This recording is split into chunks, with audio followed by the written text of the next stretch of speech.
अमोदिता का नाम सुनकर युग एकदम शॉक्ड हो जाता है और कहता है, अमोदिता आ गई मतलब? भक्षानर मुस्कुराते हुए युग से कहता है, युग, तुझे अमोदिता के बारे में कुछ नहीं पता क्या? कैसा भाई है तू उसका?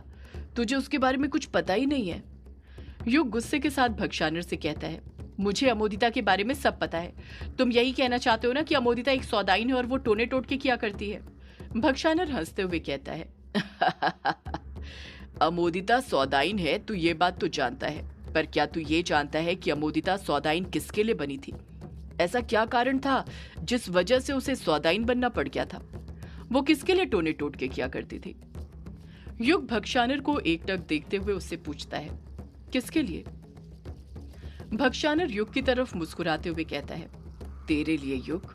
जब युग भक्षानर के मुंह से ये बात सुनता है तो उसके तो पैरों तले जमीन ही खिसक जाती है। वो कुछ बोल ही नहीं पाता है। उसे तो अभी भी यकीन नहीं हो रहा था कि अमोदिता उसके लिए जादू टोना किया करती थी। युग ना में अपना सिर हिलाते हुए कहता है, नहीं, तुम झूठ बोल रहे हो। अमोदिता भला मेरे लिए टोने टोटके क्यों करेगी? भक्षानर युग के सवाल का जवाब देते हुए कहता है, प्यार के लिए युग। अमोदिता तुझसे प्यार करती थी और प्यार में तो सब जायज होता है, चाहे फिर वो जादू टोना ही क्यों ना हो। भक्षानर अपनी बात को आगे जारी रखते हुए कहता है, तुझे नहीं पता पर उस अमोदिता ने अपनी माँ रजनी के साथ मिलकर तुम पर कई बार जादू टोना करने की कोशिश की थी, पर वो हर बार नाकाम रही। उन सारे जादू टोनों की फसाद रजनी ही तो थी। आखिर उसी के कहने पर वो जादू टोना किया करती थी। एक बार जादू टोना करने के मकसद से ही वो ग्रेवयार्ड कोठी आई थी और फिर वहीं पर मैंने उसे दबोच लिया था। भक्षानर एक अलग ही मुस्कान के साथ कहता है, उसका भी बदन बड़ा हरा भरा था। मैंने उसे ऐसी ऐसी जगह छुआ, कुछ इस तरह की, मैं तुझे क्या बताऊं। भक्षानर की बातें सुनकर युग फिर गुस्से से अपनी मुट्ठी भींच लेता है। भक्षानर फिर कहता है, अमोदिता को लग रहा था कि यक्षिणी उसके बदन को छू रही है, पर उसे क्या पता था वो यक्षिणी नहीं मैं था। मैंने यक्षिणी की आवाज में ही उससे बातें की और उसे तुझसे दूर रहने के लिए कहा था और इस तरह डरा दिया था कि वो तेरे पास भी ना भटके। पर वो मेरे समझाने से कहां समझने वाली थी। वो तुझे अपनी माँ के साथ मिलकर वश में करने की कोशिश करती रही, पर मैं जानता था कि वो अपने मकसद में कभी कामयाब नहीं हो पाएगी, क्योंकि तुझे तो पहले ही यामिनी अपने वश में कर चुकी थी। तू पूरी तरह उसके प्यार में डूब चुका था, उसका हो चुका था। भक्षानर एक लंबी आह भरते हुए कहता है, मैं इंतजार कर रहा था कि कब तेरे गले का लॉकेट उतरे और फिर वांगला त्योहार की रात। वो दिन भी आ गया जब तेरा लॉकेट खुद टूट गया। जैसे नियति खुद चाहती हो कि मैं तेरे शरीर के अंदर समाऊं, पर उस रात मैं तेरे अंदर प्रवेश ही नहीं कर पाया। जानता है क्यों? युग हड़बड़ाहट के साथ पूछता है, क्यों?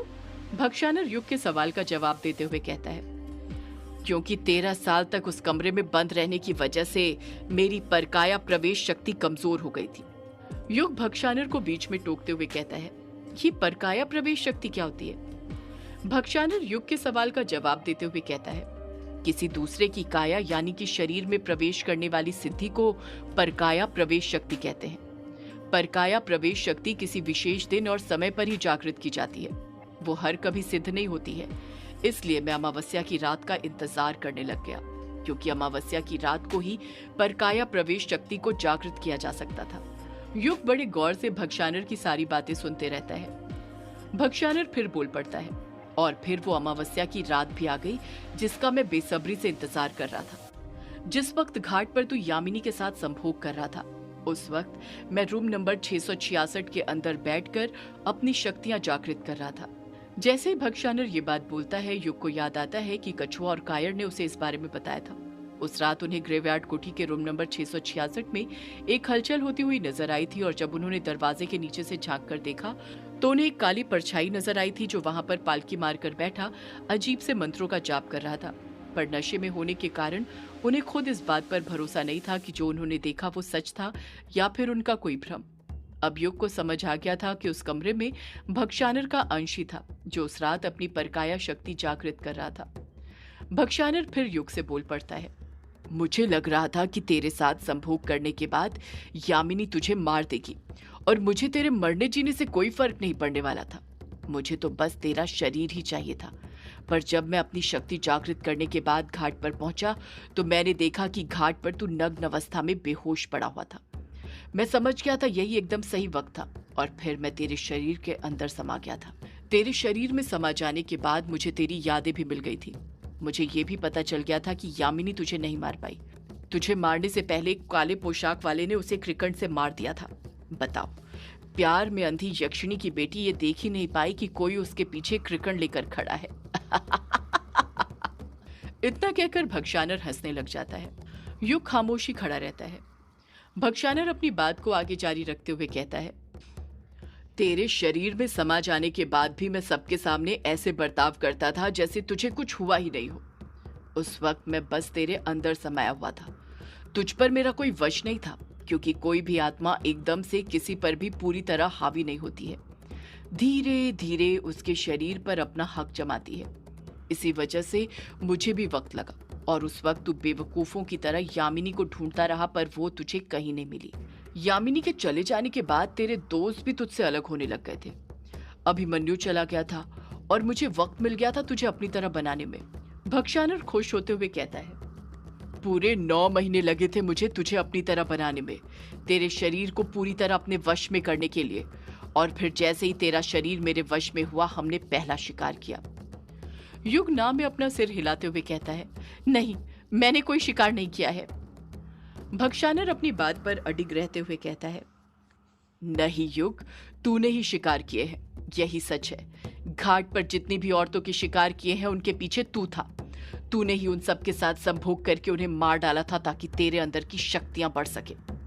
भक्षानर हंसते हुए कहता है, बताओ, शिकार किया तूने और नाम आता था बेचारी उस यक्षिणी पर कि उसके अंदर की हवस इतनी बढ़ चुकी है और उसी कारण उसने औरतों के शिकार करने भी शुरू कर दिए हैं। युग घबराते हुए कहता है, नहीं, मैं ऐसा नहीं कर सकता, तू झूठ बोल रहा है। तूने माँ के साथ बिसाहा किया था कि तू मुझे छू तक नहीं सकता है, फिर तू मेरे अंदर प्रवेश कैसे कर सकता है? भक्षानर हंसते हुए कहता है, मुझे उस बिसाहा के बारे में अच्छे से ज्ञात है युग, लेकिन क्या तुझे ये पता है कि वो बिसाहा चित्रा ने इतना कहकर भक्षानर खुद हंसने लग जाता है, अपनी बात पूरी ही नहीं करता है और बात को बदलते हुए फिर युग से बोल पड़ता है, मैं कह रहा हूं ना युग, उन औरतों के शिकार तूने ही किए हैं। मेरी बात पर यकीन कर, तूने सिर्फ औरतों के शिकार नहीं किए हैं, बल्कि तूने तो एक मासूम लड़की के साथ बड़ी बेरहमी के साथ संभोग किया है। उस लड़की के साथ जो तेरे दिल के सबसे ज्यादा करीब थी। तू उसके साथ संभोग करने में इतना ज्यादा मदहोश हो गया था कि उसकी तड़पती हुई चीखें तुझे सुनाई नहीं दी और संभोग करने के दौरान ही उसकी मौत हो गई। तू जानता है ना मैं किसकी बात कर रहा हूँ? युग अच्छे से समझ गया था कि भक्षानर किसकी तरफ इशारा कर रहा था। भक्षानर कुछ कहता उससे पहले ही युग धीरे से बोल पड़ता है, शालिनी। भक्षानर हंसते हुए कहता है, बिल्कुल सही पहचाना युग तूने। शालिनी के साथ संभोग करने वाला भी कोई और नहीं, तू ही था। तूने ही उसे मारा है। युग कुछ गुस्से के साथ कहता है, नहीं, तू झूठ बोल रहा है भक्षानर, बस तू मुझे बहका रहा है। जानबूझकर मुझे अपनी तरह बनाने के लिए कुछ भी बोले जा रहा है। जिस रात शालिनी का शिकार हुआ उस रात तो मैं ग्रेवयार्ड कोठी में था ही नहीं, कुछ मशीनों का जरूरी सामान लेने के लिए गुवाहाटी गया था। भक्षानर युग को एकटक देखते हुए कहता है, तू तो रात में गुवाहाटी में था ना युग, पर शाम को कहां पर था? युग चुप खड़ा रहता है। वो उस बारे में याद करने की कोशिश करता है पर उसे कुछ याद नहीं आता है। भक्षानर फिर बोल पड़ता है, नहीं आ रहा ना कुछ याद? मैं बताता हूं। तू दिन में जरूर गुवाहाटी जाने के लिए निकला था, पर तू दोपहर में वापस आया था। तू अपने जरूरी कागजात ले जाना भूल गया था और फिर उसी शाम के वक्त ही शालिनी आ टपकी थी ग्रेवयार्ड कोठी में। शालिनी का बदन भी कोई कम लाजवाब नहीं था। शहर की हीरोइन थी। उसे देखकर तू अपने आप को रोक ही नहीं पाया। तू उस पर भूखे शेर की तरह टूट पड़ा और नोच खाया तूने उसे। युग इस सदमे से बाहर ही नहीं निकल पा रहा था। उसे तो अभी भी यकीन नहीं हो रहा था कि शालिनी के साथ वो सब करने वाला कोई और नहीं, वो खुद था। भक्षानर कहता है, जानना चाहता है युग शालिनी यहाँ पर क्यों आई थी? युग चुप खड़ा रहता है। भक्षानर खुद जवाब देते हुए बोल पड़ता है, वो यहाँ पर तुझे अपनी शादी का कार्ड देने के लिए आई थी। उस बेचारी की शादी तय हो चुकी थी और ये खबर सुनकर तेरे अंदर का खून खौल उठा कि वो कैसे तुझसे प्यार करने के बाद किसी और से शादी कर सकती है, और फिर बदला लेने की आस में तूने उसे नोच खाया। वो बेचारी चीखती रही, चिल्लाती रही कि युग ये तुम क्या कर रहे हो मेरे साथ, ऐसा मत करो, मेरी शादी होने वाली है। पर तूने उसकी एक नहीं सुनी, बस अपनी हवस मिटाते रहा। और वो जब अपनी जान बचाते हुए भागने लगी तो ग्रेवयार्ड कोठी के दरवाजे पर ही उसने अपना दम तोड़ दिया। युग एकदम सुन्न हो गया था भक्षानर की ये बात सुनकर। उसे अपने आप से नफरत होने लग गई थी। भक्षानर उस नफरत को और बढ़ाते हुए कहता है, अगर तुझे अभी भी यकीन नहीं हो रहा कि तूने ही घाट पर औरत के साथ संभोग करके उनके शिकार किए हैं, तो तू खुद यामिनी से पूछ लेना। उसने तो खुद देखा है तुझे घाट पर शिकार करते हुए। युग हैरानी के साथ अपनी दोनों भवें उठाते हुए कहता है, क्या कहा? यामिनी ने मुझे घाट पर शिकार करते हुए देखा है? भक्षानर हाँ में अपना सिर हिलाते हुए कहता है, हाँ युग, यामिनी को ये बात पता है। वो ये पता करना चाहती थी कि आखिर घाट पर उसके नाम पर औरतों के शिकार कौन कर रहा है। इसीलिए एक अमावस्या की रात उसने दूध में मंत्र पढ़कर ग्रेवयार्ड कोठी में सबको पिला दिया था ताकि सब गहरी नींद में सो जाए। और खुद घाट पर ये देखने चली गई थी कि आखिर घाट पर शिकार कौन करता है। और वहां पर कोई और नहीं, तू आया था, क्योंकि तूने उस रात दूध ही नहीं पिया था। तूने ही उसके सामने औरत के साथ संभोग किया था और उसे मार दिया था। और वो बस देखती रही, उसने कुछ नहीं किया। युग हैरानी के साथ कहता है, अगर यामिनी को पता था कि घाट पर मैं शिकार कर रहा हूं तो उसने मुझे कभी बताया क्यों नहीं? भक्षानर पलट कर कहता है, अब ये बात तो वही जानती है युग कि उसने तुझसे इतना बड़ा सच क्यों छुपाया। मैं तो खुद हैरान था अगले दिन कि उसने तुझे कुछ क्यों नहीं बताया। तू जानता है, जब यामिनी शालिनी के शरीर में प्रवेश करके आई थी तो पहले तो मैं भी पहचान नहीं पाया था कि शालिनी के शरीर में यामिनी की आत्मा है। पर धीरे धीरे उसकी हरकतों से मुझे सब कुछ पता चल गया था। पर मैं खामोशी के साथ सब देखते रहा, क्योंकि मैं नहीं चाहता था कि उसे जरा सी भी भनक लगे कि मैं तेरे अंदर समाया हुआ हूँ। मैंने तुझे भी अपनी तरफ भक्षानर बना लिया है, और ऐसे छुपकर मुझे एक बार नहीं बल्कि कई बार रहना पड़ा। भक्षानर कुछ गुस्से के साथ कहता है, उस अभिमन्यु के बच्चे ने मेरे सामने टाइपराइटर में से महाडायन का हरा हीरा निकाला था और मैं कुछ नहीं कर पाया क्योंकि मुझे अपने आप को छुपाए रखना था। पर मैं जानबूझकर बीच बीच में यक्षिणी की आवाज निकालकर तुम्हें सताता रहा ताकि तुम्हें ये बात याद रहे कि ग्रेवयार्ड कोठी में यक्षिणी है, मैं नहीं। सब कुछ ठीक चल रहा था युग, तू भी मेरी तरह बनते जा रहा था, पर फिर कुछ ऐसा हुआ कि मुझे तेरा शरीर छोड़ना पड़ा और मुझे आभास हुआ कि मुझे अनुराग के शरीर की जरूरत है। युग पलटकर पूछता है, ऐसा क्या हुआ था? भक्षानर युग के सवाल का जवाब देते हुए कहता है, औरत का शिकार करने के बाद ही युग तेरा शरीर कमजोर पड़ जाया करता था। सच तो ये था कि तेरे शरीर में वो ताकत ही नहीं थी कि तू शक्तियों को ग्रहण कर सके।